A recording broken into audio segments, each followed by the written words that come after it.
ही रामकृपाल यादव पर हमला किया गया और हमले में उनके साथ जो उनके सहयोगी थे उनकी खूब पिटाई हुई है। बाकी जो हमला करने वाले थे वो भाग गए हैं। अजय आलोक जी, इस पर आप कुछ कहना चाहेंगे?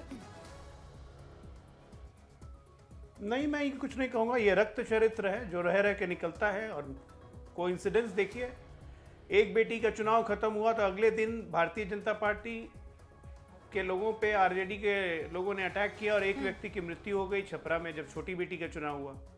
आज बड़ी बेटी का चुनाव खत्म हुआ तो रामकृपाल यादव पे ही हमला हो गया।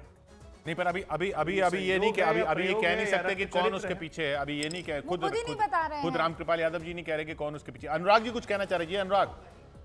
नहीं, मैं तो कह रहा हूँ कि दोनों बेटी के चुनाव क्षेत्र में ही हुआ। मीसा भारती का चुनाव क्षेत्र पाटलिपुत्रा है, रोहिणी आचार्य का चुनाव क्षेत्र सारण में अगले दिन हत्या हो गई। आज रामकृपाल यादव के अटैक हो गया। एक सेकंड। अच्छा, कमाल की बात है जब पश्चिम बंगाल में घटना टीएमसी हो गई, आरजेडी हो गई, समाजवादी पार्टी हो गई, बिहार में घटना तो घटती है तो विपक्ष जिम्मेदार। ये कैसा भाई चरित्र है भारतीय जनता पार्टी का? आप अपनी खराब है, कानून व्यवस्था पे कार्रवाई कीजिए तो आप विपक्ष हमला करने वाले हो जाते हैं। भाई ममता बनर्जी क्या उजागर करना जरूरी होता है। मुख्यमंत्री है और आपकी सरकार में कोई किसी प्रकार की अप्रिय घटना घटी तो विपक्ष जिम्मेदार है। अच्छा, एक मिनट अनुराग जी, आलोक जी लौटते हैं एग्जिट पोल पर लौटते हैं। इसकी जांच हो जाने दीजिए, इस पे पता लगने दीजिए कि क्या हो रहा है। दुखद है ना घटना। हाँ, उस पे एग्जिट पोल पर लौटते हैं। हम बात कर रहे थे कि सोशल मीडिया पर माहौल बनाने से सरकारें नहीं बनती। राजीव रंजन जी, देखिए, चुनाव प्रबंधन में सोशल मीडिया की भी भूमिका है और जमीन पर आपकी जो उपलब्धियां हैं उनको आप नकार कर केवल सोशल मीडिया के जरिए आप जनता का दिल नहीं जीत सकते। तो ये दोनों चीजों को हमें देखना होगा कि अगर कोई अलायंस जिसने कोई काम नहीं किया है, अगर जनता ने उन्हें निर्वासित किया है, सत्ता से दूर भेजा है, तो जो वजह थे उनको उन्होंने ठीक करने की कोशिश बाद के दिनों में भी नहीं की। केवल नेगेटिविटी से आप काम करने वाले लोगों को पराजित नहीं कर सकते हैं और ये एक बड़ा फर्क है। सोशल मीडिया की भूमिका को नकारना किसी भी अलायंस के लिए या किसी पॉलिटिकल पार्टी के लिए आज की तारीख में आसान नहीं होगा, लेकिन शुद्ध प्रचार से केवल आपका काम नहीं होगा। लेकिन राजीव रंजन जी, एक बात तो बताइए, तभी जीतेंगे। एक बात तो बताइए, आप एक बात तो बताइए। अभी सुप्रिया श्रीनेत आई थी, उन्होंने बकायदा एक आंकड़ा सामने रखा, हाँ, जनता के। उन्होंने कहा देखिए बीजेपी को एवरेज इतने लाइक मिलते हैं, हमें इतने लाइक मिलते हैं। यूट्यूब पर इनके व्यूअरशिप कैसी है और हमारी, और उसमें वाकई एक स्पाइक था कि ज्यादातर कंटेंट को अगर देखा जा रहा है यूट्यूब पर तो वो इंडिया गठबंधन की तरफ से आ रही चीजों पर है, उनके जो मुद्दे उठाए जा रहे हैं उस पर है। ये कैसे हो सकता है कि यूट्यूब पर कंटेंट देखा जा रहा है, सोशल मीडिया पर कंटेंट देखा जा रहा है इंडिया गठबंधन का और सीटें मिल रही है एनडीए को? विषय है ये सवाल आपका मुझसे है? जी राजीव जी। देखिए रूबिका जी, मैंने वही कहा कि आप सोशल मीडिया में आप खुद को स्थापित करने के लिए जितना भी आप मेहनत कर रहे हैं, लेकिन जनता के बीच आपने अगर कोई काम नहीं किया तो निसंदेह जनता पर केवल थोथे प्रचार का असर नहीं होता।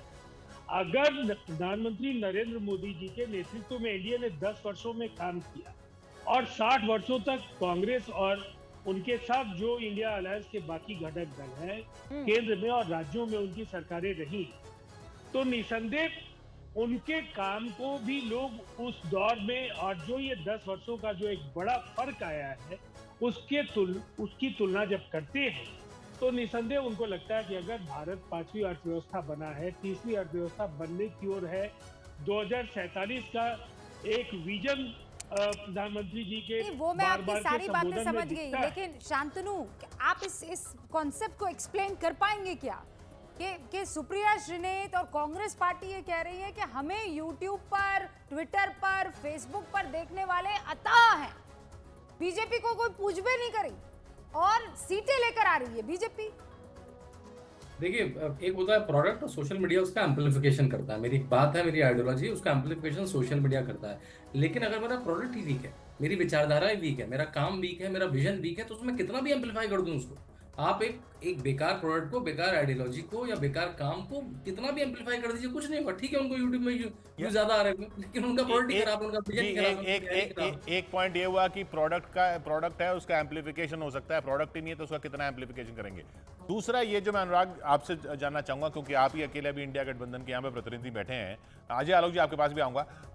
अनुराग ये देखिए, इंडिया जो ये पूरा अलायंस बना, इसमें लोगों ने ये भी तो देखा, आपकी बातें चलो सुन ली, लेकिन ये भी तो देखा कि एक जगह लड़ रहे हैं, एक जगह साथ में हैं। ममता बनर्जी वहाँ कह रही हैं आप यहाँ लेफ्ट के साथ क्यों आ गए, बंगाल में हम नहीं हैं आपके साथ, वो अलग लड़ रही हैं। या आम आदमी पार्टी पंजाब में लड़ रही है कांग्रेस से, दिल्ली में उनके साथ है।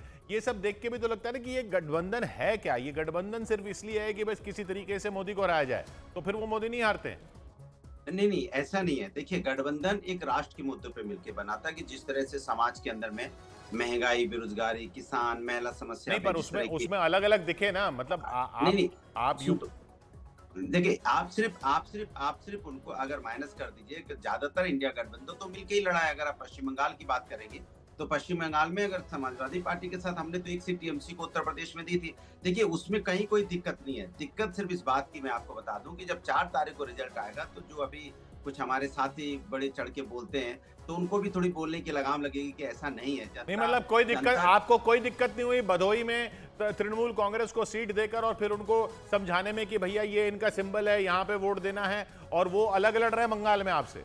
देखिए, एक चीज मान के चलिए, हमारा मुद्दा एकदम क्लियर था, विकास और देश को कैसे आगे ले जाना है, कैसे समाज के अंदर में युवाओं को पैरों पे खड़ा करना है, कैसे छात्र की परीक्षा बंद होने, कैसे महिलाओं को हमें सम्मान दिलाना है। मैं आप जीत गए, 355 से 370 सीटें आपको मिल गई, ठीक है, इसको हम स्वैप कर देते हैं। इंडिया की जगह हम एनडीए रख लेते हैं और एनडीए की जगह इंडिया रख लेते हैं, जैसा आप चाहते हैं। 4 जून को मान लीजिए आंकड़ा आ जाता है, प्रधानमंत्री कौन होगा? अब यही तो दिक्कत है। सवाल ये है कि आपका सवाल ही गलत है कि जब हमारी सीटें आ जाएंगी तो हम लोग लोकतांत्रिक तरीके से जैसे आज बैठे थे फिर बैठ जाएंगे और सब नेता बैठेंगे, जो एमपी नहीं, वोटर करेंगे क्या? अक्कड़ बक्कड़ बम्बे बो 80-90 पूरे 100 में निकला धागा। बम्बे बोल कहाँ से आ गया? कैसे पता का अपमान कर रहे हैं क्या? नहीं, लोकतंत्र का अपमान नहीं, इसी सवाल को पलट के पूछता हूँ मैं। संवैधानिक बात कर रहे हैं। अरे संवैधानिक की बात कर रहे हैं। जब वोटर भी जाता है ना, जब वोट देने, तो भी वो भी तो यही देखता है ना कि वहां पे प्रधानमंत्री मोदी हैं, यहाँ पे ये लोग अभी चुनाव से पहले ही लड़ रहे हैं, तो बाद में क्या करेंगे? ये आपको नुकसान ये आपको नुकसान देता है या नहीं देता? नहीं देता। जब वोटर वोट डालने जाता है तो देखता है कि इन्होंने जो घोषणा पत्र हमें दिया है, जो इन्होंने घोषणाएं की है, जो इन्होंने हमसे वादे किए, क्या ये वादे पूरे करवाने वाले लोग हैं? उन्हें पता है अगर उत्तर प्रदेश में हम वादा करते तो हम पूरा करते हैं। इसके पहले भी हमने किया था, हमारे साथ जो अलायंस था उन्होंने भी वादा जो किया था पूरा किया था। वादा अगर कोई पूरा नहीं करता है तो भारतीय जनता पार्टी नहीं करती। उनका जो घोषणा पत्र होता है वो एकदम कोशिश की, मैंने कोशिश करती हूँ। अनुराग सुनिए मेरी बात, आप कह रहे हैं कि अब तक का जो ड्राइवर था उसने हमारे सफर को खराब कर दिया, बर्बाद कर दिया, हमें ड्राइवर नहीं चाहिए, आपने उस ड्राइवर को बाहर कर दिया। अब दूसरा ड्राइवर आएगा ना, देश कोई तो चलाएगा ना, वो कौन होगा? अब आप कह रहे हैं कि नहीं, एक क्लच पकड़ेगा, दूसरा एक्सीलरेटर दबाएगा, तीसरा जो है ब्रेक लगाएगा, ऐसे नहीं चलता है ना। और फिर जो है स्टार्ट इंजन वाला कोई बटन दबाएगा। 5, 6, 7 दिक्कत है रूबिका जी, ये बस नहीं है, ये देश है। दिक्कत है, आपका एग्जांपल ऐसा देश है तो कौन होगा? ये बस नहीं है, एक लोकतांत्रिक 140 करोड़ का देश है जिनकी हमें चिंता करनी है। आप तो बस चलाने लगे। अरे बस और प्रधानमंत्री में अंतर होता है। ड्राइवर और प्रधानमंत्री बहुत फर्क होता है। अरे नहीं, बस आप चला रहे हैं प्रभु। अरे वोटर तो कुछ सोच के जाएगा ना वोट देने। आएंगे तो हम अपना लोकतांत्रिक एक नेता चुन लिया जाएगा। आप बस बता दे रहे हैं हमारे देश को। कैसे चुनेंगे? ना ड्राइवर कोई प्रधानमंत्री है। फॉर्मूला बताइए कैसे? नहीं, अच्छा अनुराग जी देखिए ऐसा है कि यहाँ तक अभी तक इतना तो समझ में आया कि वोटर ये तो चाहता है ना कि पता हो कि कौन चलाएगा। अगर नहीं चाहता है, ऐसा भी हुआ है कई बार कि पता नहीं है कि कौन चलाएगा, लेकिन फिर भी सरकारें बन गई हैं। वो तब बनी है जब जो चला रहा होता है उसको हटाना होता है। वो प्रधानमंत्री मोदी के खिलाफ सेंटिमेंट वैसा नहीं दिखा कि इनको हटाइए, ये नहीं दिखा ग्राउंड पे। देखिए, जनता को इस बात का एहसास है कि इंडिया गठबंधन जो बना है वो लोकतांत्रिक मुद्दों पे संविधान और लोकतंत्र को बचाने के लिए बना है, जनता के अधिकार दिलाने को बना है। उनमें जो भी नेता ये मिलके चुनेंगे वो देश का प्रधानमंत्री बन जाएगा। ये तो उनको जनता को ही पता है। अच्छा सर, अब मैं इस पर बात करूं उससे पहले न्यूज 18 के मेगा एग्जिट पोल में एनडीए को प्रचंड बहुमत मिल रहा है। 355 से किशोर 370 सीटें, 370 तक सीटें आ सकती हैं एनडीए की, और विपक्ष का गठबंधन 125 से 140 तक जा सकता है। यानी अगर थोड़ा बहुत भी हेरफेर हो तो भी बहुत दूर है 272 के आंकड़े से विपक्ष का गठबंधन, जो दावा कर रहा है कि 295 उनकी आएंगी। एग्जिट पोल, न्यूज 18 का मेगा एग्जिट पोल ये अनुमान लगा रहा है कि 355 से 370 एनडीए की रहेंगी, और बीजेपी अकेले भी अपने दम पर 272 से बहुत आगे है, 300 से भी बहुत आगे, 315 के करीब है। तो 355 से 370 तक एनडीए गठबंधन। खैर, हम जो बात कर रहे थे, एक तो चेहरे की बात और किस तरीके से गठबंधन बना, इसकी बात। संगीत रागी जी, ये बताइए, इसमें अगर एक सबसे बड़ा पॉइंट कहें कि कौन सा, क्या वजह आपको लगती है अगर ऐसे यही आंकड़े जो है नतीजों में तब्दील होते हैं, तो आप क्या कहेंगे? मुझे लगता है सिर्फ और सिर्फ मोदी फैक्टर। मैं बार सिर्फ और सिर्फ मोदी फैक्टर। अजय आलोक जी, मैं जोड़ रहा हूँ, तो हाँ। प्लीज जोड़ दिए। देखिए, मैं इसमें सिर्फ इतना जोड़ना चाहता हूँ, राष्ट्रीय स्वयंसेवक संघ का संगठन, भारतीय जनता पार्टी का संगठन, करोड़ों कार्यकर्ताओं की मेहनत एक जगह। नरेंद्र मोदी वो फैक्टर हैं जो इन सबको एंकर कर करके ले जाते हैं। रागी जी, वो नहीं होने के बाद 20% वोट जो है वो भारतीय जनता पार्टी। आपने संघ का जिक्र किया, विपक्षी तो कह रहे थे कि संघ तो इस बार मैदान में उतरा ही नहीं है, बीजेपी का साथ ही नहीं दिया है संघ ने। देखिए, उनकी अपनी जानकारी पता नहीं कैसे है। दिल्ली में राष्ट्रीय स्वयंसेवक संघ ने 1,20,000 छोटी छोटी मीटिंगें की है। मैं फिर दोहरा रहा हूं, ये आंकड़े आपको बड़ा सरप्राइज करेंगे। 1,20,000 जी, 15-15 के ग्रुप मिला करके, और उनमें से 5 लोगों को चुना जाता था, जिनकी जिम्मेदारी होती थी 2 लोगों को बूथ तक लाने की।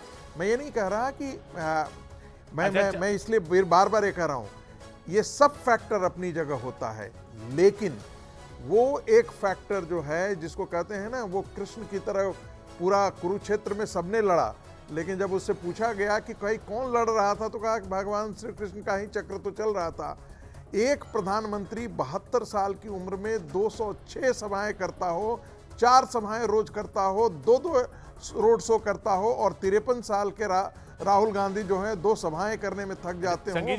ये अंतर लाया है। आपने संघ की बात की, आपने कहा कि और दूसरी बात, किशोर जी मैं जोड़ना जरूर चाहूंगा। हाँ। जो आज शांतनु एक बहुत अच्छी बात कहा है कि जब एक दलित महिला अपने घर जाती है तो देखती है छत किसने दिया, नरेंद्र मोदी ने, बिजली किसने दिया, नरेंद्र मोदी ने, जो टॉयलेट किसने दिया, जो उसकी डिग्निटी और वो के बंद साथ ना हो मिलता जाए, था, वही मैं कह रहा हूं, वो प्रो इनकम्बेंसी में तब्दील होता। जो गैस चूल्हा दिया वो किसने दिया, नरेंद्र मोदी ने, और ऊपर से 5 किलो का राशन। अच्छा, आपने आरएसएस की जो बात की, आपने आरएसएस की जो बात की, तो अब इसको बिल्कुल ऑफिशियली ये मान लिया जाए कि अब आरएसएस ये नहीं कहेगा कि वो सामाजिक और सांस्कृतिक संगठन है, वो चुनाव लड़ने में भी पूरी मदद करता है बीजेपी की। देखिए, मैंने आपसे फिर 2 चीजें आप थोड़ा सा मिसकोट कर रहे हैं।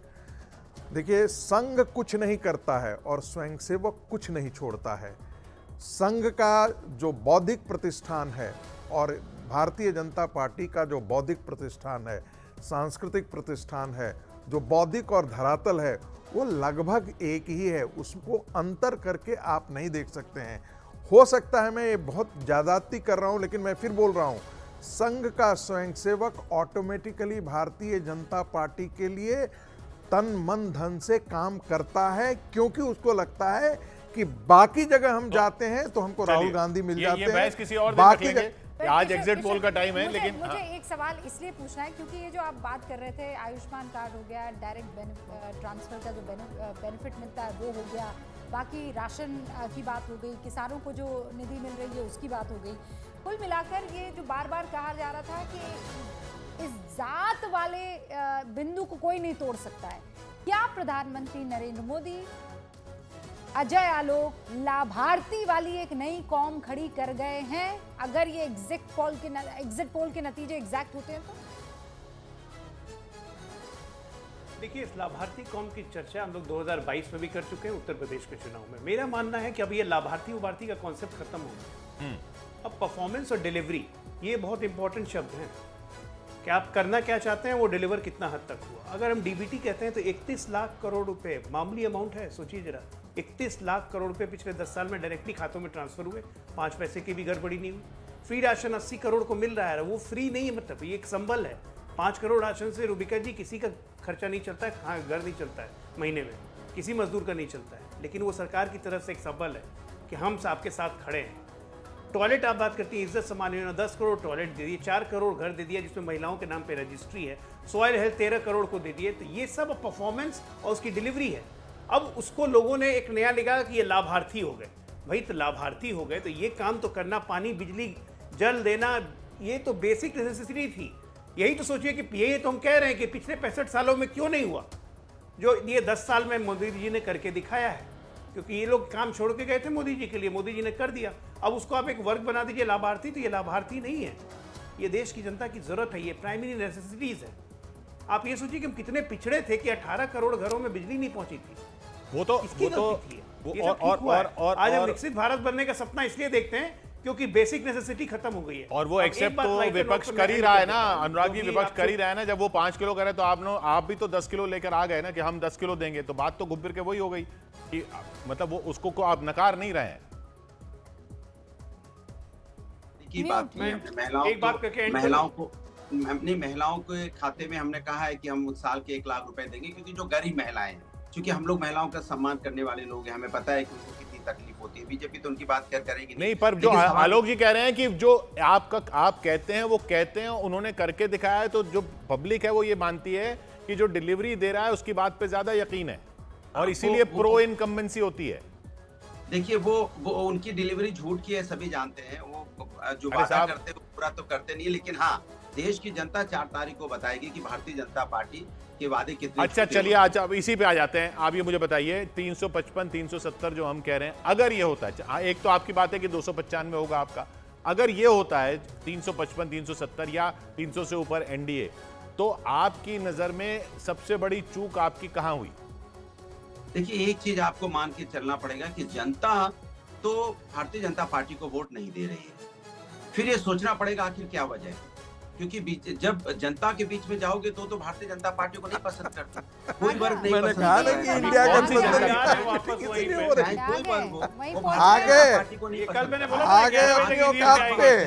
भारतीय जनता पार्टी का कौन सा ऐसा फार्मूला है जो फार्मूला उनका कामयाब पहुंच गए ईवीएम पे 11 बजे विचार करने योग्य है। क्योंकि कोई भी देखो, कोई वर्ग खुश नहीं है, देखो छात्र, अरे अभी एक दिन बहादुरदाली करते बंधु, यहाँ पे किसान भी खुश नहीं है, यहाँ पे महिलाएं भी खुश नहीं है, आम आदमी भी, लेकिन वोट पड़ रहा है बीजेपी को, और आप नहीं जीत रहे और बीजेपी जीत रही है, तो कुछ गड़बड़ी है। आप जीत रहे हैं तो लोकतंत्र पक्का है, और अगर आप नहीं जीत रहे हैं तो ईवीएम गड़बड़ी है। अरे मैंने अभी कुछ बोला ही नहीं है, वो आपके दिमाग में चल रहा है तो मैं क्या करूं? अरे? अगर आपके दिमाग में ईवीएम है तो मेरी गलती नहीं है। कुछ ना बोल के आपने सब बोल दिया ना। आपकी नहीं सर, ये क्या मतलब है? अनुराग जी, अखिलेश यादव की सभाओं में, असेंबली इलेक्शन में भी बहुत भीड़ आई थी, लेकिन वो भीड़ कई बार इतनी नहीं होती ना कि जो दूसरी वाली भीड़ से या जो भीड़ बन के नहीं आते हैं, वोट देने जाते हैं, उनसे ज्यादा हो। ये तो मानिए, असेंबली इलेक्शन में भी हमें बहुत वोट मिला था, 36% वोट मिला था। बिल्कुल मिला था, लेकिन सीटें नहीं हुई ना। वो 2-4-5 सुनिए ना, कुछ सीटें हम 2-4-500 या 5000 की मार्जिन से हार गए। कोई बात नहीं, हमने एक्सेप्ट किया, लेकिन आप ये नहीं कह सकते जो भीड़ आ रही थी वो भीड़ नहीं थी। भीड़ नहीं थी तो हम 36%। नहीं, हम तो कह रहे हैं भीड़ थी, हम तो कह रहे हैं 36% वोट था। हम यही कह रहे हैं कि अभी भी वोट तो मिलेगा ना। 31% वोट तो पिछली बार भी कांग्रेस को मिला था। मैं आपसे कह रहा हूँ, उत्तर प्रदेश के अंदर में समाजवादी पार्टी 50 सीटों से ज्यादा कम से कम तो 2000 अब हम लोग 2024 अनुराग जी 4 जून आप भी यही होंगे, हम भी यही होंगे। खुदा के वास्ते इसको सहजता से स्वीकार कर लीजिएगा, जो भी आंकड़ा है, ठीक है? अरे मैं तो स्वीकार करता हूं, बीजेपी से कहिए कसम खा के जाइए। हाँ, बीजेपी हारी तो वो स्वीकार करेगी, आप लोग हारे तो आप स्वीकार करोगे। संविधान को नहीं मानते वो कसम खाए। ये मत कह देना कि हम जीत रहे थे। चलिए, लोकतंत्र अगर बचाना है तो सबसे पहले तो लोकतंत्र के जो नतीजे आने हैं उनको मानना है, और ये इससे बेहतर एंडिंग नहीं हो सकती है। लेकिन for the beginning, for the new beginning, यानी एक नई शुरुआत के लिए 4 जून वो तारीख है। हम भी इंतजार करेंगे कि ये जो आंकड़े आज आपके सामने हम दिखा रहे हैं एग्जिट पोल के, ये असल में एग्जैक्टली वैसे उतरते हैं कि नहीं उतरते। एग्जिट पोल तो यही कह रहा है कि इतिहास बनने वाला है। तीसरी टर्म आ रही है प्रधानमंत्री मोदी की।